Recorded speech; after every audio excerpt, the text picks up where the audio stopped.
Welcome back everyone. जोर का जोर में मीरब जीशान और राबिया शाहिद की तरफ से आपको एक बार फिर बहुत बहुत खुश आमदीद। और बहुत सारी गुफ्तगू हमने इससे पहले की और अब वही गुफ्तगू का सिलसिला हम जारी करते हैं क्योंकि नाज़रीन मेरे साथ मौजूद हैं। आप सबकी जान क्रिकेट के शान हाफिज़ इमरान, अस्सलाम वालेकुम। वालेकुम अस्सलाम मीरब, राबिया बहुत शुक्रिया आपका, बहुत शुक्रिया। हाफिज़ साहब, हम लोग बहुत सारी बातें कर रहे थे, इसके अंदर काफ़ी चीज़ें थी। इफ्तिखार अहमद का बयान भी था, इंडिया ने स्क्वाड अनाउंस किया, उन्होंने बहुत खूबसूरत बात की है। इसके ऊपर आगे मैं आपके साथ जो इसका गुफ्तगू का सिलसिला शुरू करती हूँ। इंडिया का स्क्वाड भी अनाउंस हुआ और इसी के साथ साथ और भी बहुत सारी चीज़ें हैं। चैंपियंस कप है, मोइन अली ने रिटायरमेंट का ऐलान किया। मोइन अली ने रिटायरमेंट दे दी 37 साल की उम्र में। इफ्तिखार अहमद को अभी तक मेरे ख्याल से 31 साल अपनी उम्र वो बता रहे हैं और उन्हें ये नहीं पता कि उनका ऑर्डर किस ऑर्डर पर आते हैं, वो किस नंबर पर आते हैं। तो हाफिज़ साहब, उन्होंने एग्जैक्टली ये कहा है कि मैं चौथे नंबर पर आना चाहता था और मैं मिडिल ऑर्डर का तो प्लेयर नहीं हूँ, ना मैं पावर हिटर हूँ, मैं तो टेल एंडर हूँ, मैं तो एंड पर आता हूँ, लोअर ऑर्डर में आता हूँ। हाफिज़ साहब, 31 साल उम्र हो गई है, इतना वक्त क्रिकेट को दिया है, बकौल उनके 31 के वो हुए हैं, तो अभी तक उन्हें यही नहीं मालूम हुआ। इसके साथ एक और चीज़ ऐड करना चाहूँगी हाफिज़ साहब, जब मोइन अली जैसे इतने बेहतरीन खिलाड़ी हैं उन्होंने रिटायरमेंट का ऐलान कर दिया, तो इफ्तिखार अहमद साहब को क्यों नहीं पता चल रहा कि जब उनसे नहीं परफॉर्म हो रहा है तो उनको भी सोचना चाहिए थोड़ा। ये देखिए, इसको कहते हैं कि एक कदम आगे जाना और दो कदम पीछे आ जाना। ये एन उसी जगह पर है कि एक शख्स, जैसा कि आपने बताया कि 37 साल की उम्र में उन्होंने क्रिकेट खेल ली, रिटायरमेंट भी हो गई और इसमें उनके पास विक्ट्रीज भी हैं। हाँ। वो ऐसा नहीं है कि वो किसी हल्की टीम के या कमज़ोर टीम के या किसी नाकाम टीम के रुकन रहे हैं। मोइन अली सबसे पहले तो उनको उनके आने वाले जो दिन हैं क्रिकेट से हट के उनकी ज़िंदगी के लिए, मोइन अली और के लिए कि वो उनकी नेक ख्वाहिशात हैं उनके लिए। और अगर कोई 37 साल की उम्र में रिटायर हो जाता है तो ठीक है, उसका अपना है कि वो समझता है कि काफ़ी क्रिकेट खेल रही है। लेकिन वहीं पर अगर आप फुटबॉल में देखते हैं तो 39 साल के क्रिस्टियानो रोनाल्डो भी हैं। पाकिस्तान की टीम में भी आपको नज़र आते हैं लोग जो इस उम्र से ज़्यादा के हैं। और जहाँ तक आपने कहा कि बकौल इफ्तिखार के वो 31 साल के हैं, वो उनकी लिखी हुई भी यही आती है। तो उनके साथ साथ जो उनकी तहरीरी उम्र है वो भी यही है। अब ये एक अलग बहस है, लेकिन जिस चीज़ का उन्होंने इजहार किया है वो दो हवालों से पाकिस्तान के क्रिकेट के ऊपर, सिस्टम के ऊपर बहुत सवाल लगाता है। एक ये कि एक खिलाड़ी जिसको काफ़ी बरस हो गए, मेरा ख्याल 2016 का टूर था पाकिस्तान का इंग्लैंड का, जब ये पाकिस्तान के टेस्ट स्क्वाड में शामिल हुए। 25 क्यों, हाँ नहीं, उस वक्त तो होंगे 23-24 के ना। अच्छा, वो उस वक्त इंजमामुल हक साहब ने जब चीफ सेलेक्टर थे उस वक्त, और उन्होंने अनाउंस किया था स्क्वाड। और ये उस वक्त एक मिडल ऑर्डर, अब मुझे याद आ गई प्रेस कॉन्फ्रेंस, तो वो एक मिडल ऑर्डर बैट्समैन की हैसियत से टीम में आए थे और साथ में कि ये बॉलिंग भी कर लेते हैं। फवाद आलम उन दिनों बहुत ज़्यादा ख़बरों में थे अपनी फ़र्स्ट क्लास क्रिकेट की परफॉर्मेंस की वजह से, और उनकी जगह पर उनके बजाय इफ्तिखार अहमद को शामिल किया गया था। इफ्तिखार अहमद उस वक्त मिसबाहुल हक पाकिस्तान टीम के कप्तान थे और पाकिस्तान ने मेरा ख्याल है वो जो 4 मैचों की सीरीज़ थी 2-2 से बराबर भी की थी इंग्लैंड में। वो पुशअप्स की वजह से बहुत मशहूर है वो सीरीज़। उसमें मेरा ख्याल यूनुस खान साहब ने रन्स भी किए थे, यासिर के आउट भी थे। उस सीरीज़ में इनको एक मिडल ऑर्डर बैट्समैन की हैसियत से मुंतखब किया गया था पाकिस्तान टीम के लिए। और आज 2024 में अपने इंटरनेशनल क्रिकेट के 8 साल गुजारने के बाद वो इस गोमगो की कैफियत में हैं, इस अबहाम में हैं कि इस तज़ब्ज़ुब का शिकार हैं कि वो क्या हैं। मतलब इतनी इंटरनेशनल क्रिकेट खेलने के बाद भी अगर जो सवाल पूछने वाला है वो ये ना जानता हो कि ये किस जगह पर इसका इस टीम में किरदार क्या है, और जो बता रहे हैं वो खुद किसी और जगह पर खेल रहे हों और ख्वाहिश किसी और जगह की रख रहे हों, उनको खुद भी ना पता चले कि मैं किस जगह पर हूँ। और जो उनका 2016 वाली है, मेरा ख्याल है कि 2016 की ही थी, मुझे याद पड़ता है कि अगर कहीं वक्त का आगे पीछे हो तो उसकी माजरत चाहता हूँ, लेकिन मुझे ख्याल है कि 2016 का था। तो दो चीज़ें हैं। एक ये कि पाकिस्तान क्रिकेट टीम की उस मैनेजमेंट से पूछा जाए कि क्या आपने इस खिलाड़ी की सलाहियतों से फ़ायदा उठाया है, इस्तेफादा किया है, क्या ये 7वें 8वें नंबर का खिलाड़ी था जो आपने इसको बना दिया है, या फिर ये एक प्रॉपर मिडिल ऑर्डर बैट्समैन था। और अगर ये प्रॉपर मिडिल ऑर्डर बैट्समैन था तो ये उस जगह पर क्यों नहीं खेला, और अगर ये उस जगह पर परफॉर्म कर सकता था तो आपने क्यों इसका बैटिंग ऑर्डर नीचे किया और उसके साथ भी नाइंसाफ़ी की, उसके साथ भी ज्यादती की, और सबसे बढ़कर पाकिस्तान के क्रिकेट को आपने नुकसान पहुंचाया।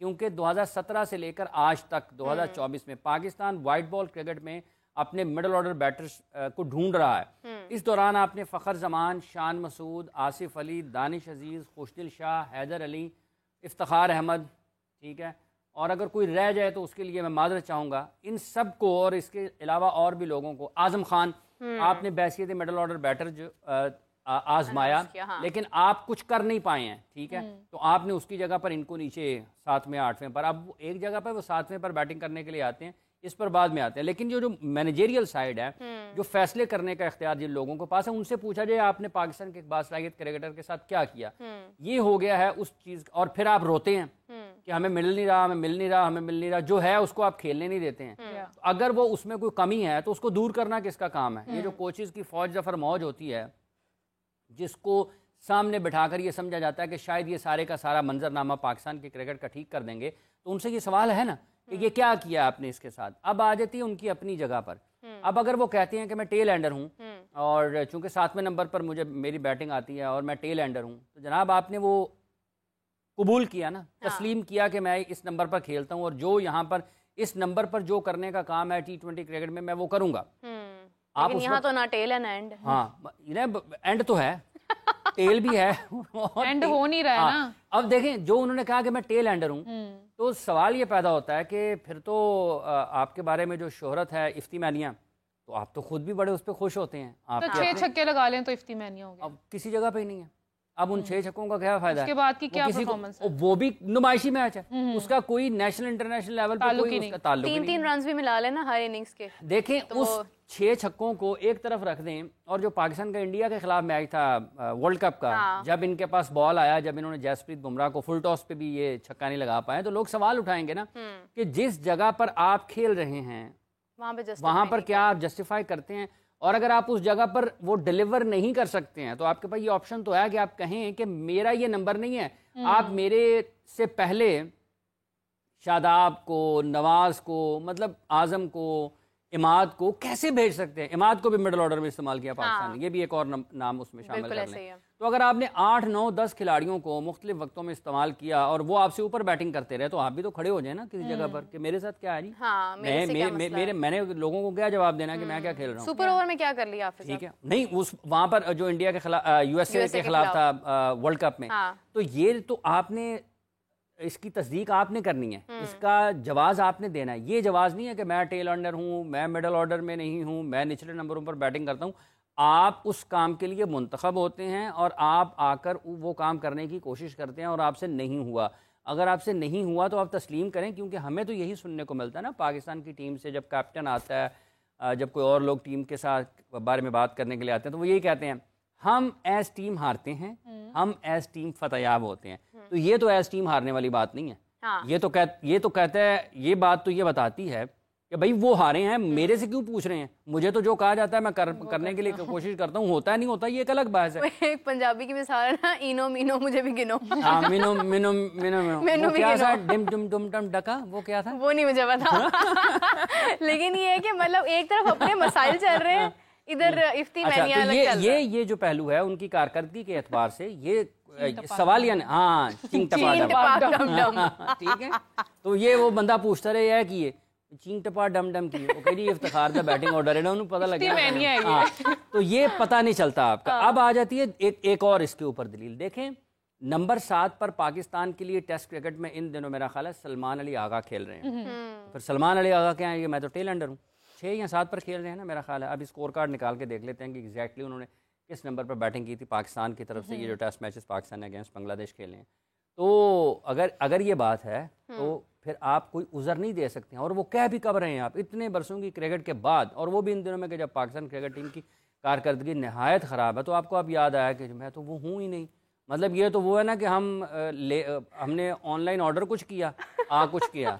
तो सवाल ये हुआ कि ना होगा भाई मैं तो मिडल ऑर्डर नहीं हूँ, मैं तो टेल एंडर हूँ, मैं तो लोअर ऑर्डर। उन्होंने कहा जी मैं ऑलराउंडर भी नहीं हूँ, मैं टेल एंडर हूँ। मतलब ये कुछ ये एहसास होना उन्हें खुद जरूरी है। सिलेक्शन कमेटी का कसूर है, एडमिनिस्ट्रेशन का कसूर है, एक कसूर उनका है, एक कसूर उनका है। लेकिन ये अब ये सवाल ये पैदा होता है कि जो सिलेक्शन कमेटियां इस अरसे में रहीं, जो टीम मैनेजमेंट इस अरसे में रही, जो कप्तान इस अरसे में रहे, उन सबसे पूछा जाए कि इसका क्या किरदार था इफ्तिखार अहमद का। अच्छा, इसको एक चीज से लिंक करना चाहूंगी। यासिर अराफत ने अभी उन्होंने रिसेंट स्टेटमेंट दिया कि पीसीबी एक सर्कस है और उसमें सारे जोकर्स काम कर रहे हैं। देखिए वो पाकिस्तान टीम का पाकिस्तान के लिए उन्होंने बड़ी अच्छी क्रिकेट खेली है। दुनिया भर में लीग क्रिकेट खेलने का भी तजर्बा रखते हैं। इन दोनों इंग्लैंड में कोचिंग भी कर रहे हैं। पाकिस्तान टीम के साथ भी कुछ मखसूस वक्त के लिए आए जब मोहम्मद हफीज़ डायरेक्टर थे पाकिस्तान क्रिकेट टीम के। उसके बाद उन्होंने जब अपने ख़यालात का इजहार किया है तो वो तो बड़े संजीदा किस्म के सवालात उन्होंने, एतराज़ात भी उठाए हैं, सवालात भी उठाए हैं पाकिस्तान टीम के खिलाड़ियों के हवाले से कि ये ऑस्ट्रेलिया में टेस्ट सीरीज़ खेलते हुए भी पाकिस्तान टीम के खिलाड़ियों को लीग क्रिकेट की पड़ी होती थी। मतलब एक तरफ आपके अगर सामने टेस्ट मैच चल रहा है या आप ऑस्ट्रेलिया के खिलाफ टेस्ट मैच की तैयारी कर रहे हैं और आपका ध्यान, आपकी तवज्जो वो लीग क्रिकेट की तरफ है, वो तो बड़े संजीदा किस्म के सवालात उन्होंने उठाए हैं। और अब इस मामले में जब ये जो उन्होंने पाकिस्तान क्रिकेट बोर्ड के ऑफिशियल्स के बारे में ये बात की है तो आप देखें कि खिलाड़ियों के साथ उन्होंने काम किया, उनके बारे में उनके ख्यालात ये हैं। और कुछ वक्त उन्होंने गुजारा पाकिस्तान टीम के हाई परफॉर्मेंस कोच की हैसियत से, तो जो उन्होंने बराह रास्त डील किया होगा बोर्ड ऑफिशियल्स के साथ वो भी कोई ना कोई तजर्बा होगा। लेकिन चूँकि बचपन से लेके आज तक और अब तक वो पाकिस्तान के क्रिकेट के मुख्तलिफ अदवार देख चुके हैं ना, और इस वक्त भी वो देख रहे हैं कि फ़ैसले कैसे हो रहे हैं। तो इसलिए जो लफ्ज़ उन्होंने इस्तेमाल किया है ये तो पाकिस्तान क्रिकेट बोर्ड का क्रिकेट का मजाक दुनिया भर में बना कि एक सीरीज़ में कोई और कोच है, अगली सीरीज़ में कोई और है, एक सीरीज़ में कप्तान कोई और है, अगली सीरीज़ में कप्तान कोई और है। तो लोग ये फिर अपने ख्यालात का इजहार करते हैं इस अंदाज में। और वो दिल बर्दाश्ता होकर हाफिज साहब जो है ना वो ये अल्फाज तकलीफ होती है ना आपको जब आप, और वो इंग्लैंड में रहते हैं, इंग्लैंड में होते हैं और वहाँ पर कोचिंग करते हैं। मेरा ख्याल उन्होंने पिछले दिनों कुछ चंद माह गुजरे हैं, 5 6 7 8 माह, कि उन्होंने लेवल 4 किया मेरा ख्याल इंग्लैंड से, वो लेवल 4 कोचिंग कोर्स उन्होंने मुकम्मल किया है। तो अगर कोई खिलाड़ी पाकिस्तान से खेला है, दुनिया भर में लीग क्रिकेट खेलने का तजुर्बा रखता है, वो एक प्रोसेस के ज़रिए कोचिंग कर रहा है, तो फिर आप ये कहते हैं जी हमने जैसन को लाना है। जैसन साहब टेस्ट मैच मेरा ख्याल अब ख़त्म होने में अभी बांग्लादेश की टीम बांग्लादेश ना पहुंची हो, लेकिन जैसन ऑस्ट्रेलिया पहुंच गए थे। वो तेज रफ्तार है आपकी, शोएब अख्तर से भी ज़्यादा, ठीक है। तो आपको किस चीज़ की ज़रूरत है? अगर आप ये चाहते हैं कि लोग आपके बारे में अच्छी बात करें तो फिर आपको टेल एंडर या ऑलराउंडर की बहस से निकलकर आपको स्पेशलिस्ट की जो एक जिम्मेदारी है उसकी तरफ जाना पड़ेगा। और लोगों, ये तो उन्होंने कह दिया ना पाकिस्तानी है, तो उन्होंने ज़रा लफ्ज़ और इस्तेमाल कर लिए। बुनियादी तौर पर जब केविन पीटरसन ने बात की या सौरभ गांगुली ने बात की या फिर उस्मान ख्वाजा ने भी कहा कि पाकिस्तान की क्रिकेट के बारे में, और उसके साथ साथ माइकल वॉन ने बात की, तो ये तमाम के तमाम टॉप क्रिकेटर्स जो हैं, और इवन आप वर्ल्ड कप के दौरान वसीम अकरम साहब की गुफ्तगू को सुन लें कि उन्होंने किस अंदाज में पाकिस्तान के क्रिकेट के बारे में बातचीत की है, तो ये आपको लगेगा कि यार ठीक है, लोग अगर आप समझे नहीं ना कि लोग क्या कह रहे हैं तो आपके ख्याल में शायद एक कान से सुना दूसरे से निकाल दिया, फर्क नहीं पड़ता। लोग कह वही रहे हैं जो जरा सख्त अल्फाज में कह दिया है यासिर अरफात ने, लोगों के कहने का मतलब वही है। ये बिल्कुल ऐसे ही है कि अगर किसी शख्स को बाहर गुजरते हुए सड़क पे कोई गुजरता कहते हैं यार थोड़ा ख्याल कर की कर रहे हैं, तो वो उसके मानी और होंगे, या आप कहीं अंधे हो भाई। हाँ नहीं, लेकिन अगर ख्याल का लफ्ज अगर सुप्रीम कोर्ट ऑफ पाकिस्तान में चीफ जस्टिस ऑफ पाकिस्तान किसी शख्स के बारे में, किसी आला ओहदेदार के बारे में कहें कि आपको कोई ख्याल नहीं आया, तो उस वक्त वो मतलब बदल जाएगा। तो जब आपके टॉप क्रिकेटर्स दुनिया भर के अगर आपके बारे में ऐसी बात कर रहे होंगे तो आपको समझना चाहिए कि बहुत ही संजीदा किस्म का मामला है, हालात बहुत ख़राब है। लेकिन शायद इतनी बातें पाकिस्तान क्रिकेट बोर्ड के टॉप ऑफिशियल्स के बारे में होती हैं, उनको फ़र्क नहीं पड़ता। अब तो ये एहसास लोगों को होना शुरू हो गया होगा कि शायद उनको फ़र्क नहीं पड़ता, क्योंकि अभी चंद हफ्ते पहले पाकिस्तान क्रिकेट बोर्ड ने लाहौर में मीटिंग की जिसमें उन्होंने लगभग 25 क्रिकेटर्स को बुलाया, उनकी बातें सुनी, उनसे मशवरे लिए, हाँ ये भी कहा बहुत अच्छा है, आपकी तजवीज़ बहुत अच्छी है, बहुत अच्छा कह रहे हैं। लेकिन जब काम शुरू हुआ है तो वो वैसे ही हुआ जैसे पहले तय किया हुआ था, और जिन लोगों ने फैसले करने थे उन्होंने वही काम किया जो कि बिल्कुल उन साबिक क्रिकेटर्स की तजावीज़ के बरक्स था। तो इसका मतलब यह है कि आपको इससे फ़र्क नहीं पड़ता कि आप क्या किसी से मशवरा कर रहे हैं, क्या कोई आपके बारे में बात कर रहा है, कोई क्या तजावीज़ आपके सामने रख रहा है, आपने करना वही है जो आपके दिमाग में है और जो आपने किया हुआ। हालांकि वो मुकम्मल तौर पर एक तबाही का खाका है, और ये जो तबाही आज हम देख रहे हैं ये इन्हीं लोगों की वजह से है जिनके बारे में यासिर अरफात ने कहा है कि ये लग रहा है कि शायद कोई ऐसा यहाँ पर तमाशा हो रहा है। ठीक है, जहाँ पर कोई भी चीज़, सर्कस में भी यही होता है ना, हकीकत तो होती नहीं है, वो लोग अपने फ़न का मुजाहरा कर रहे होते हैं और लोगों को कहीं ना कहीं थोड़ा बहुत ऐसा कहा जा सकता है ना कि मासूम लोगों के उनको अंदाज़ा नहीं होता कि असल में है क्या, तो ये भी वही कर रहे हैं, रियलिटी का यानी मालूम सुनो सबकी करो अपनी। हाफिज साहब ये कोचिंग की बात कोचिंग की बात जैसे आपने की हाफिज साहब, दानिश कनेरिया ने भी बड़े अपने रिमार्क्स दिए हैं। उन्होंने कहा है कि गौतम गंभीर जैसा कोच जो है वो पाकिस्तान को चाहिए और कैप्टेंसी के अंदर ये जो रद्द बदल है उसकी वजह से भी नुकसान पहुंच रहा है। कैप्टेंसी में तसलसल होना चाहिए। उनका कहना है कि कोई सख्त कोच होना चाहिए। हमारे अपने पाकिस्तान में से कौन लगता है आपको कि मतलब गौतम गंभीर ने देखे ना, आपने उसने स्क्वाड अनाउंस किया, क्या जबरदस्त स्क्वाड। देखिए बात यह है कि ये एक सिर्फ ना तो कप्तान का मामला है, ना सिर्फ एक कोच का मामला है।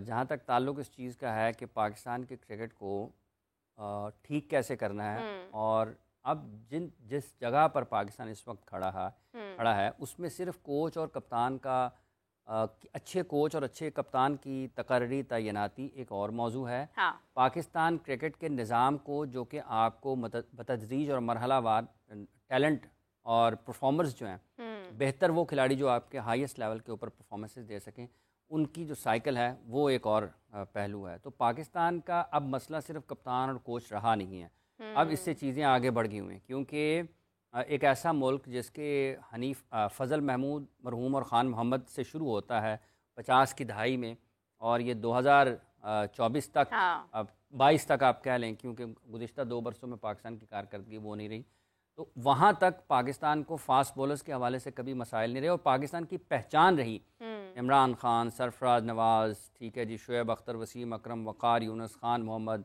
ठीक है, मुख्तलिफ वक्तों में मुख्तलिफ फास्ट बॉलर्स पाकिस्तान को मिलते रहे, ठीक है, लेकिन कभी ये नहीं हुआ कि पूरी दुनिया में पाकिस्तान की जो फास्ट बॉलिंग है उसके ऊपर सवाल हो जाए। अब तो लोग हैरान हो रहे हैं, यार ये हो क्या गया है। हाँ। अगर किसी की कान पर जूं नहीं रेंगी ना, कोई हिला नहीं अपनी जगह, टस से मस नहीं हुआ, तो वो वही लोग नहीं हुए जिनके बारे में यासिर अरफात ने कहा है। वो वही लोग हैं जिनके बारे में हम गुज़िश्ता कई महीनों से, हफ्तों से, लोग बरसों से बात कर रहे हैं कि यार ये क्या हो रहा है, ये क्या। लेकिन आप उनको देखें, वो हर तस्वीर जो उनकी आती है वो इतने इत्मीनान के साथ बैठे होते हैं कि शायद मुतमिन ऐसे है कि जैसे कुछ हुआ भी नहीं, और वो बड़ी बड़ी हुआ क्या कुछ है, तबाही हो गई मैडम, बचा क्या है, कुछ रह गया है, कुछ रह गया है। मुतमिन ऐसे है कि कुछ जैसे कुछ हुआ भी नहीं, तू समझता है कि तुझसे कोई गिला भी नहीं। ये बड़ी अच्छी शायरी है, मेरे जहन में से निकल गई है, ठीक है। तो ये इनको तो लगता है कि लोगों को इनसे गिला ही नहीं है। लोग तो रोज़ाना अपने गिले का, शिकवे का इजहार कर रहे हैं, लेकिन वो समझ देंगे शायद नहीं ठीक है। रमीज़ राजा क्या, बासित अली क्या, वसीम अकरम, बांग्लादेश के बाद सबके आप देखेंगे उनके अपने अपने रिमार्क्स क्या थे। इवन के पाकिस्तान से बाहर भी सौरव गांगुली, मेरे ख्याल से भी रिसेंटली उनका कोई बयान आया नहीं था, लेकिन वर्ल्ड कप में उनकी तरफ से भी जो चीज़ें सामने आई, जिस तरह से लोग इस चीज़ को पोर्ट्रे कर रहे हैं, हर्षा भोगले ने जिस तरह से बात की इसके ऊपर, तो एक तकलीफदेह चीज़ है। हाफिज़ साहब, फास्ट बॉलिंग की आपने बात की, अगर मैं याद मुझे आ रहा है कि 2019 में सरफराज अहमद की क़यादत के अंदर पाकिस्तान और इंडिया का मैच था, जिसमें फास्ट बॉलिंग उस वक्त भी हमारी चैलेंज हुई थी, हम हार गए थे। लेकिन यह कि उस वक्त आप देखें कि इंडिया की बैटिंग को क्रेडिट जाता था कि रोहित शर्मा ने रन्स बहुत ज़्यादा बनाए, विराट कोहली ने रन्स बहुत ज़्यादा बनाए। बैटिंग हमारी शायद उतने रन्स हम नहीं बना पाए थे ऑन द स्पॉट, और विकेट्स हम शायद बहुत ज़्यादा नहीं ले पाए थे। लेकिन आज जो फास्ट बॉलिंग का मेयार है वो तो उसी तरह से है जिस तरह से शेर हाफिज़ साहब पढ़े थे। देखिए वो आ गया शेर, वो अख्तर शुमार साहब का शेर है, उसके नज़दीक गमे तरके वफा कुछ भी नहीं, मुतमईन ऐसे है वो जैसे हुआ कुछ भी नहीं। और ये जो हम कहना चाह रहे थे वो आगे जाके है, वो ये है, वो उन्होंने लिखा है कि मैं तो इस वास्ते चुप हूँ, हालांकि मैं चुप नहीं हूँ, ठीक है, कि तमाशा ना बने, ठीक है, तू समझता है कि मुझे तुझसे गिला कुछ भी नहीं। ये तो इसलिए इन महसूस करने दे 2 मिनट। क्या बात, हाँ ठीक है। तो अगर ये समझते हैं कि लोगों को इनसे गिला नहीं है, तो ये मतलब किसी और दुनिया में रहते हैं। आम लोग अगर बाहर निकल जाएं, जो बाहर निकल जाएं, और आम सड़कों पर चलने वाले लोगों से, एक चिंगची से के ड्राइवर से, हवाई जहाज के पायलट तक, एक फैक्ट्री के मालिक से, एक उसके सिक्योरिटी गार्ड तक, एक कुल्फियाँ बनाने वाले जो सड़क पे रेडी पे आपको बेचता हुआ नजर आ रहा है, और एक महंगी महंगी कोने बेचने वाले जो फैक्ट्री के मालकान हैं उन तक, ठीक है, सब के सब लोगों को तकलीफ है पाकिस्तान के क्रिकेट के हालात जो हुए पड़े हैं। और जहाँ तक ताल्लुक इस चीज़ का है कि पाकिस्तान के बारे में लोगों ने क्या बात की है, आप मुख्तलिफ लोगों के मुख्तलिफ अदवार में मुख्तलिफ औकात में नाम ले लें, वो सब के सब एक ही जगह पर हैं कि ये हो गया है। लेकिन अगर किसी को नहीं इल्म, तो वो शायद इन लोगों को इल्म नहीं है जो इस वक्त पाकिस्तान के क्रिकेट को चला रहे हैं। और हद ये है कि पाकिस्तान के लिए लगभग 7, 8, 9 साल तक खेलने वाले एक शख्स को 2024 में याद है, मैं तो मिडिल ऑर्डर का प्लेयर नहीं हूँ, कौन हूँ, टेल एंडर। उन्होंने कहा पता नहीं बस क्या हूँ मैं, यहाँ पर अच्छा खासा बैठा गुम हो जाता हूँ, क्या हो गया। ठीक, हाँ। उम्र का तकाजा। एक और शेर आया हाफिजा पीसीबी के ऊपर, वो क्या है? उम्र भर गालिब ये भूल करता रहा, धूल चेहरे पर थी और आईना साफ करता हाँ, उम्र भर ये है कि चेहरे आईना साफ करता है। ठीक है, अब देखें बात ये है, क्या बात है तो कहें, क्या बात है? मैं कहता हूँ ये चैंपियंस कप वही है। ये बजाय इसके कि आप आईना साफ करें, आप अपना चेहरा साफ करें, आप आईने के ऊपर चल गए हैं। तो बुनियादी तौर पर जैसे ये चैंपियंस, भी तो देखना ना कि आईना दिखा कौन रहा है। आप मतलब अगर सर इसका मतलब है कि आपने खुद कुछ भी नहीं करना, आईना भी आपने किसी को कहना को दिखा दे आगे, तो वो अगर वो भी आपका इतना हमदर्द हो, वो भी सही आईना ना लेके आए, ठीक है, वो आपकी पुरानी फोटो ले आए और कहे सर देखो शीशे में कितने अच्छे लग रहे हैं आप, तो वो उससे। अच्छा हाफिज साहब, एक बड़ी सीरियस बात, अब मजाक तो होता रहता है लेकिन एक बड़ी सीरियस बात मैं करना चाह रही हूँ कि अभी हम सुबह भी बात कर रहे थे कि बड़ी एक ना आजकल चल रही है कि बाबर ने दिया शाहीन को धोखा। काकूल ट्रेनिंग में जी जब पता चला था कि शाहीन कैप्टन होंगे, तो शाहीन ने बाबर से आके पूछा था कि आप कैप्टन बनना चाहते हैं तो आई स्टेप बैक। तब बाबर ने कहा नो इट्स फाइन, आप बन जाए, मुझे कोई इशू नहीं है। लेकिन बाद में जो हमने चीज़ें देखी हैं वो तो फिर आपको पता ही है, क्या कहेंगे? फर्क नहीं पड़ता ये चीजें ना। अब ये तो आपने शहबाज शरीफ साहब वाला काम किया। Next question please. काम असल में ना, असल में इससे बहुत आगे चली गई चीज़ें, धोखा देने की या किसी चीज़ को। मेरा ख्याल है काकूल कैंप पाकिस्तान का हुआ था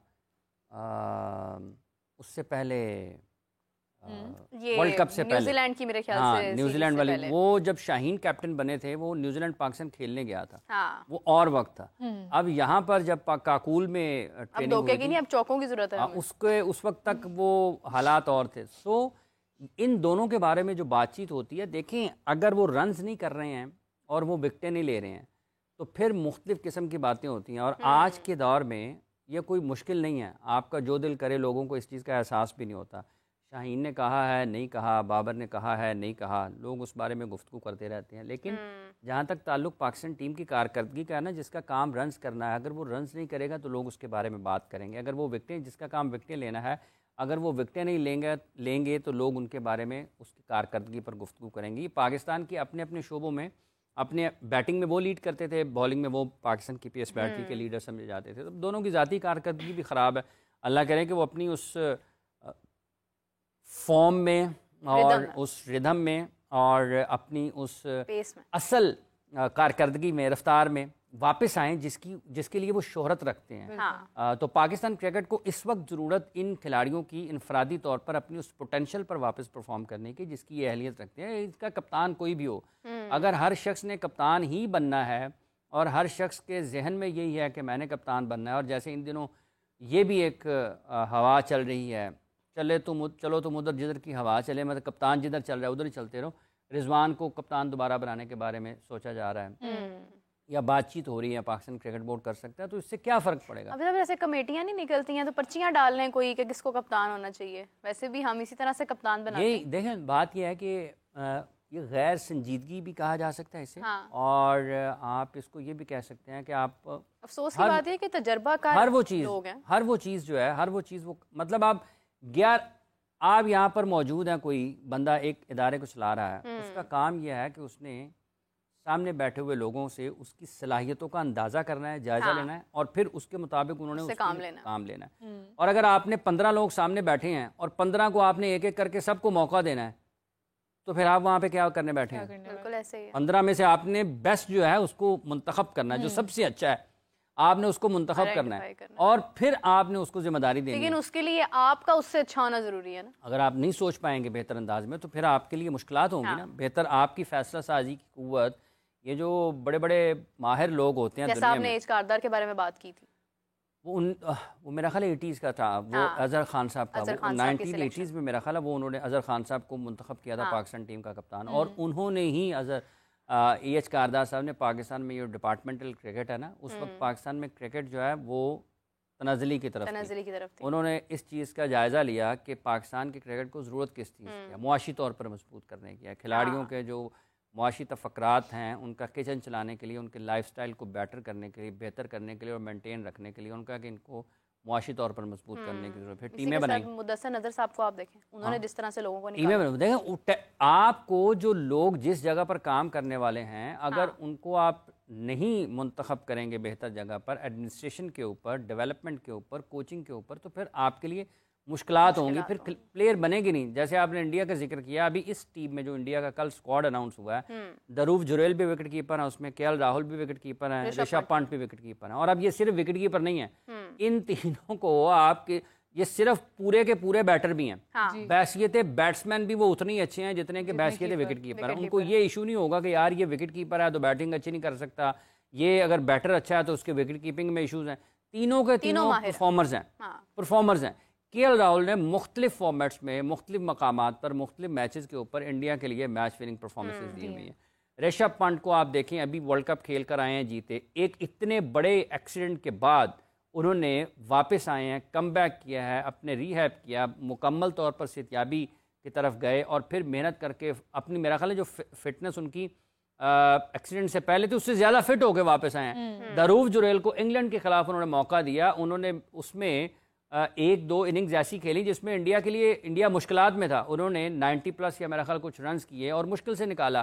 तो उनको आप देखें कि वो किस तरीके से अपनी क्रिकेट को चला रहे हैं, उनके सामने प्लेयर्स कितने, इसमें आपको अभी श्रेयस अय्यर नहीं है जी, हाँ, ईशान किशान नहीं है जी इसमें, ठीक है, और बहुत सारे खिलाड़ी, संजू सैमसन और बहुत से खिलाड़ी हैं जिनके नाम आप ले सकते हैं। लेकिन उसके बावजूद आप देखें कि जो उनकी टॉप टीम है उसमें आपको परफॉर्मर्स नजर आ रहे हैं मुख्तलिफ, और उसमें सेटल हैं। ये नहीं है कि कोई बाद में कहे जी मैं तो टेल एंडर हूँ, मैं लोअर ऑर्डर हूँ, ऐसा नहीं है।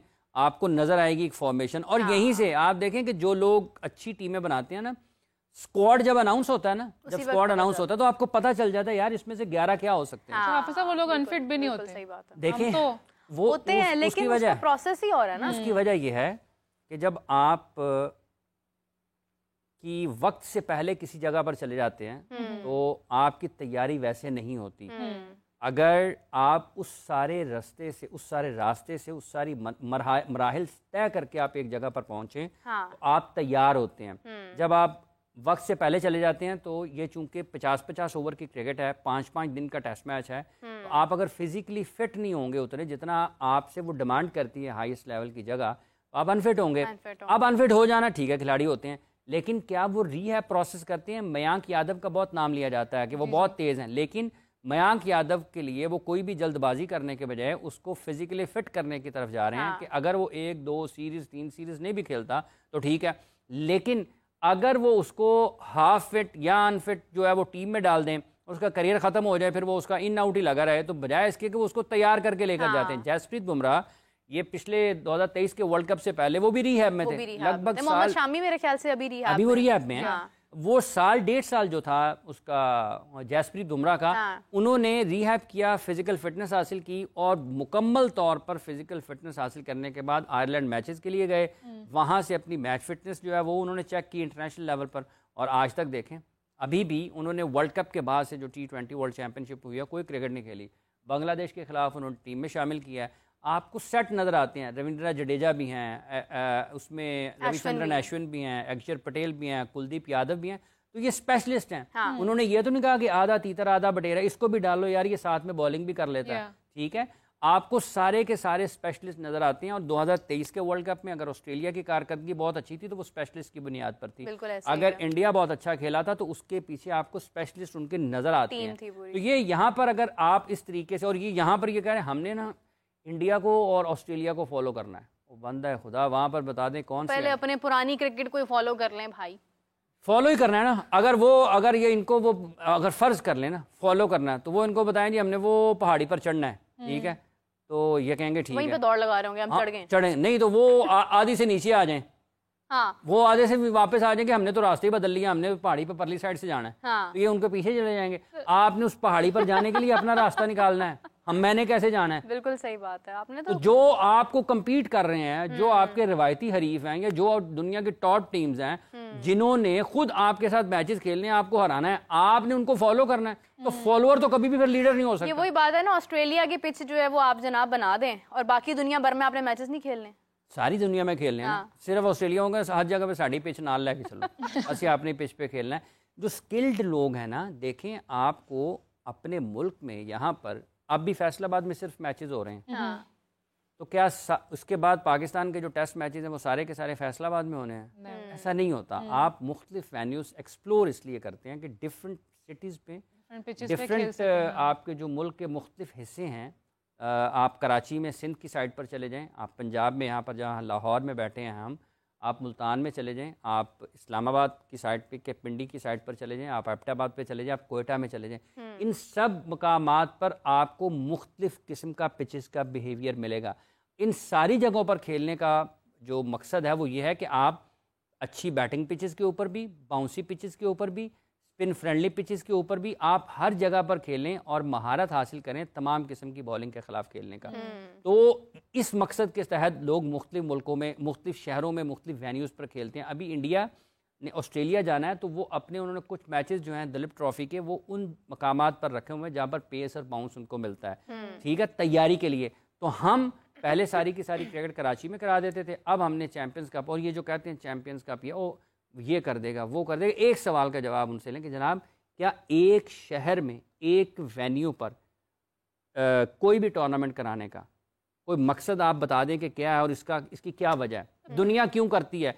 इंग्लैंड क्यों, ऑस्ट्रेलिया को बता देना आप, क्या ऑस्ट्रेलिया ऐसे करता है? क्या इंडिया ऐसे करता है? क्यों डिफरेंट वेन्यूज़ को एक्सप्लोर करते हैं लोग? क्यों उनके ऊपर खेलते हैं? तो ये तो कह रहे हैं कि चैंपियंस कप ने बहुत कुछ करना है। पीएसएल लेवल की हाइप बनाई जा रही है ना चैंपियंस। अब देखिए ना उनका जो पीएसएल लेवल, मतलब ये खुद वो लोग हैं पाकिस्तान में कि अपनी बनाते हैं एक चीज फिर उसको तबाह करते हैं। पीएसएल बन गई है ना, वो एक ब्रांड है ना, उसके साथ मिलती जुलती चीजें कराने की क्या तकलीफ है? जरूरत क्या है?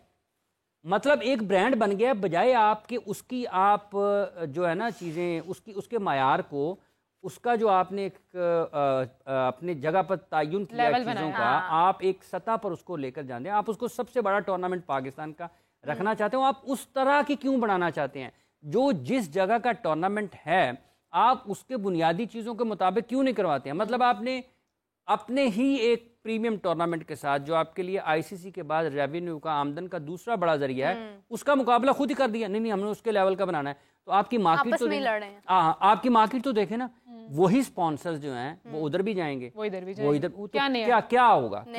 मतलब हमने वो रंग बिरंगी लिबास बना देने हैं, 4-5 मुख्तलिफ लोगों में बना देने, ठीक है, लोगों की क्या दिलकशी रहेगी? वो कहेंगे या फैसलाबाद वाले यार हमने इनको देखा हुआ, पीएसएल में देखने की क्या जरूरत है, ये वही हैं, तो क्या है उसमें, क्या बचेगा बाकी? डिफरेंट है। हाँ। या तो हो ना कि मतलब मैं I am sorry that I am saying that, लेकिन या तो हो कि भाई हर फॉर्मेट में नंबर 1 परफॉर्मेंस है आपकी, कि T20 में ऐसी मार धाड़ परफॉर्मेंस है, ओडीआई में आपकी विनिंग परफॉर्मेंस है, तो लोग एक्साइटमेंट भी मतलब शो करेंगे। भाई क्या ये ओडीआई में तो अभी इन्होंने कर दिया, T20 में तो उन्होंने ये कर देना है, वो कर देना है, कुछ है भी नहीं। मतलब क्या इंटरेस्ट का एक फैक्टर रह जाएगा। लेकिन ये है कि अभी कल काफी ज्यादा क्राउड हमें नजर भी आया, बाबर आजम के बहुत नारे लगे वहाँ। जब आप छोटे शहरों में जाएंगे ना निस्बतन, हाँ, जहाँ पर कम क्रिकेट होती है, क्राउड ने आना ही आना है। इसकी बुनियादी वजह ये पाकिस्तान में किसी भी जगह पर तफरी के मौके नहीं है लोगों के लिए। आप सियालकोट में करवाएं, इससे भी ज़्यादा आ जाएंगे। आप शेखुपुरा में करवाएं, इससे भी ज़्यादा लोग आ जाएंगे। मुल्तान में भी इनफैक्ट मेरे ख्याल से मुल्तान में भी आते हैं लोग। तो हर वो शहर जहाँ पर क्रिकेट स्टेडियम मौजूद है और वहाँ पर क्रिकेट नहीं हुई है, लोगों ने तो आना ही आना है। लोगों का आना इस बात की ज़मानत नहीं है कि टूर्नामेंट ठीक है। लोगों के आने की वजूहत और भी हैं, ठीक है। इसलिए अगर आपने क्वालिटी क्रिकेट करानी है, उसका तरीका का और है, ठीक है। अब अगर 3 साल से वहाँ पर क्रिकेट नहीं हुई है या वहाँ पर मैचेस ही फैसलाबाद के स्टेडियम में नहीं हुए, वहाँ पर खेल खेल के टेप बॉल सत्यानाश कर दिया ग्राउंड का, ठीक है। और चलें इसको रहने दें, वो अगर तो लोग तो आएंगे ना। अगर उनके शहर में बाबर आजम पहली मरतबा आ रहे हैं, शाहीन आ रहे हैं, हारिस आ रहे हैं, वो बच्चे को देखा आपने, वो जंगला फलांग के अंदर आ गया और हारिस ने उसको किस तरीके से, सिक्योरिटी वाला उसके पीछे भागा, हारिस ने उसको बचा के वापस, उसको पता था कि काबू आ गया तो दोबारा जिंदगी ग्राउंड नहीं बढ़ेगा। तो वो हारिस को हारिस रऊफ ने उनको क्रेडिट है। और दूसरी तरफ बाबर ने जिस तरह से हाथ झटका है अपने फैन का, वो भी वीडियो शायद आपकी नजर से गुजरी होगी। डिपेंड करता है, देखिए फैंस ही बनाते हैं। मेरा ये ख्याल है कि अगर आप इसको किसी और पहलू से देखें ना, तो ये जो फैन इंगेजमेंट है ना, इस किस्म की वीडियो से इन दिनों पाकिस्तान के क्रिकेट को थोड़ा सा दूर रखने की जरूरत है। इसकी वजह ये है कि आप इन वीडियोस के बजाय परफॉर्मेंस के जरिए लोगों को अट्रैक्ट करें, लोग आपकी तरफ खींचते चले जाएं। अगर आप परफॉर्म अच्छा कर रहे हैं ना, इसका एक और पहलू भी, अगर आप परफॉर्म अच्छा कर रहे हैं तो लोग, किसी को बताने की ज़रूरत नहीं पड़ेगी, लोग खुद ही आ जाएंगे। और अगर यहाँ पर ये जिस तरीके से इन दिनों 4-5 दिन का कैंप वहाँ पर लगेगा और लोगों को दिखाया जा रहा है, फैंस आ रहे हैं, ये आ रहे हैं, वो आ रहे हैं, और अगर आपकी परफॉर्मेंसेस ठीक नहीं होंगी इस टूर्नामेंट में और इसके बाद इंटरनेशनल लेवल पर, तो लोग आपको ज़्यादा आपके बारे में गुस्से का इजहार करते हैं। तो आप क्यों मतलब ऐसे दरवाजे खोलते हैं जहाँ से आपके ऊपर तनकीद हो, लोग आपसे नाराज़ हों? तो देखना ये है इस चीज़ को, इस एक फ़ैन इंगेजमेंट, ये असल एक ख़राबी पाकिस्तान के क्रिकेट में 4-5 पर इसमें गुज़िश्ता ये है कि लोगों को गैर ज़रूरी तौर पर एक जो है ना मुस्कुराता हुआ चेहरा बनाकर दिखाया गया है पाकिस्तान के खिलाड़ियों का। उससे आपकी क्रिकेट की क्वालिटी को कोई फ़र्क नहीं पड़ा, ठीक है। हाँ, ये ज़रूर हुआ है कि आपके ऊपर तनकीद ज़्यादा हुई, क्योंकि जब आप हारते हैं तो लोग कहते हैं कि यार की जा रहे हो, बस करो। मैं ये इधर देखो जी, अब जो आपने जिक्र किया बाबर आजम की वीडियो का, ठीक है, अगर पाकिस्तान की टीम की कारकर्दगी खराब रहेगी, वो उत्थे बह गए बाबा जी तो साडा मोढे तो हथ लाओगे तो एनजी होएगा ना फिर। वो फैसलाबाद है, फैसलाबाद खेलने हैं, फैसलाबाद ने कहते भाई मोढे तो इंज हथ लाया जिवें शहद लग्या उधर, तो मैं वो लाई जाना। वो दूसरा वो नाल फैसलाबाद ना देखो यार इंज मैं तो मक्खी उड़ा रहा, मैं तो हथ रख ही नहीं चला।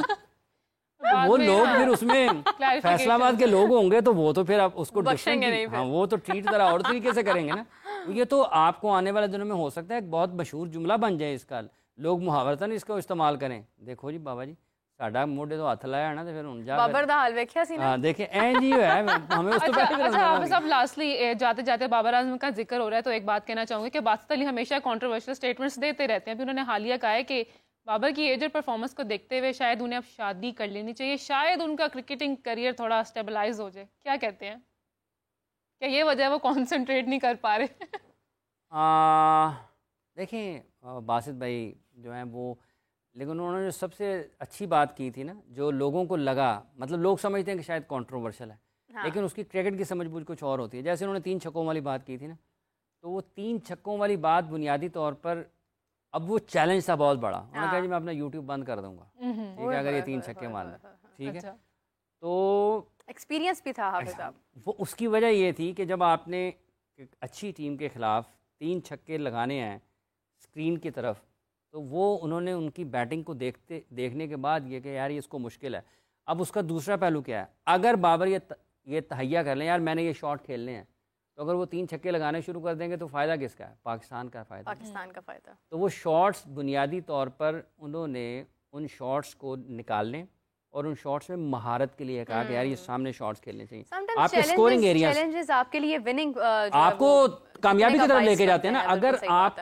अगर आपके स्कोरिंग जोन जो है, शॉट्स जो है वो बढ़ जाते हैं तो उसका फायदा किसको है? तो पाकिस्तान को फायदा है। वो जहाँ तक ताल्लुक इस चीज़ का है कि शादी कर लेनी चाहिए, तो जो और शादियां करके बैठे हुए उनकी भी परफॉर्मेंस नीचे है ना, उनको कहें फिर दूसरी कर लो। चले इसके ऊपर भी बातचीत वैसे एक और है कि जो उनकी शादी का मामला है वो उससे पूछ भी लें, वो करना चाहते हैं नजर में है कुछ, या हो सकता है कि शायद अभी मतलब चले। खैर इसके ऊपर बातचीत का बाद में बताता हूं ना, असल आगे बढ़ाते हैं।